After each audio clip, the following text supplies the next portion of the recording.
সম্মানিত ভিউয়ার্স, আসসালামু আলাইকুম রহমতুল্লাহি ওয়া বারাকাতুহু।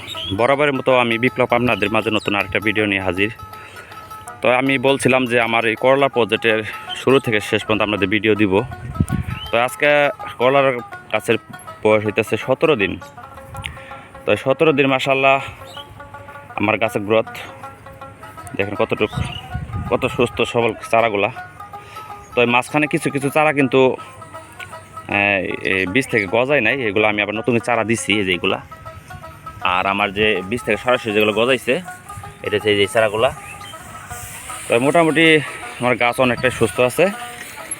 তো আজকে আমি দ্বিতীয়বারের মতো স্প্রে করতেছি, এর আগেও স্প্রে করছি।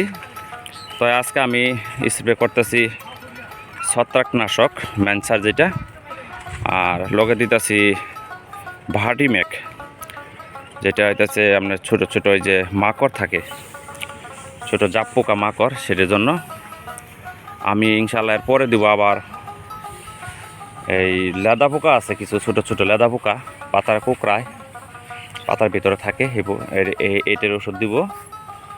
তো ওটা দেবো আমি ভলিউম আইনে রাখছি, সেই ভলিউমটা স্প্রে করবো।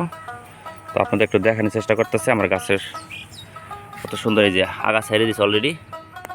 মোটামুটি সবগুলা গাছই মাশাআল্লাহ অনেক সুন্দর হয়েছে।